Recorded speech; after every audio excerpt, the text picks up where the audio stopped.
গোষ্ঠীর নাকি হেনস্থা করবে, মানে এরকম অপমানজনক কথা। যাক, তারা যা করার কাছে যাক।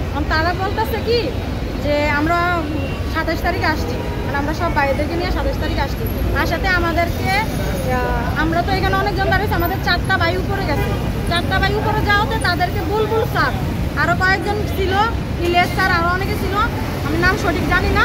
তারা নাকি ওদেরকে অনেক অপমান করছে। তারা মুখ খুঁজে সহ্য করছে, কিছু বলে নাই আমাদেরকে, ঠিক আছে। তারা আমাদেরকে পরে দিয়ে আশ্বাস দিছে যে আমাদেরকে 2 দিন সময় দেন।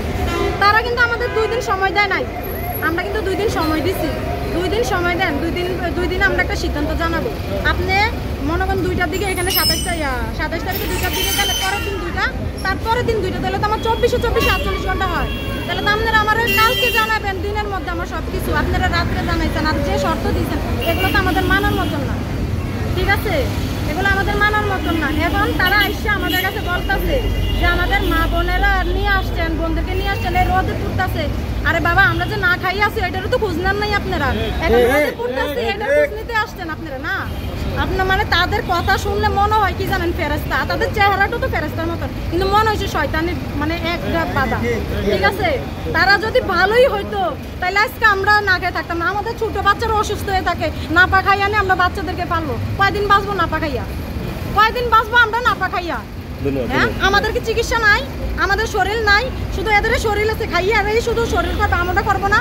আমার ভাইয়ারা, আমার হাজব্যান্ড এখানে জান দিয়ে দিছে। এই যে আন্দোলনে জায়গা জায়গা দুনিয়া টিএসআর চলছে, দুনিয়ার গুলি চলছে, বোমা চলছে, তার মধ্যে তারা কাজ বন্ধ দেয় নাই। আমরা ঘরে নামাজ পড়ে তাদের জন্য দোয়া করছি, দেশবাসীর জন্য দোয়া করছি যেন তাদের কিছু না হয়। আর আজকে তাদের জন্য জান দিতেই তো গেছে। কেউ যদি আন্দোলনে মারা যায় তো এটা তো শহীদ মৃত্যু হইতো। আপনার ইবনে সিনা কাজের জন্য আমার হাজব্যান্ড মরছে না, এরকমই তো হইতো। কিন্তু আপনাদের জন্য যদি আমার হাজব্যান্ডেরা জান দেয় তাহলে আপনারা কি করছেন? এখন কেন আপনারা 3 তারিখ পর্যন্ত সময় দিবেন? আপনারা আজকে আমাদেরকে জানাবেন, না জানালে আপনারা কোথায় নিয়ে যাবেন? কোথায় নিয়ে যাবেন? আমরা সেই জায়গাতে, আমরা ওই পরিস্থিতি নিয়ে আসছি, ওই মনোবল নিয়ে আসছি। আমরা এখানে থাকবো, এখানে আমরা থাকবো। এখান থেকে আমাদেরকে হয় খুশির সংবাদ শোনাবেন, আর যেটাই শোনাবেন হয় আমাদের কি করবেন, জোরে মৃত্যুর উপর আর কিছু আছে? মারা গেল তো শেষ, মারা গেল তো দুঃখ কষ্ট আর কিছু নাই।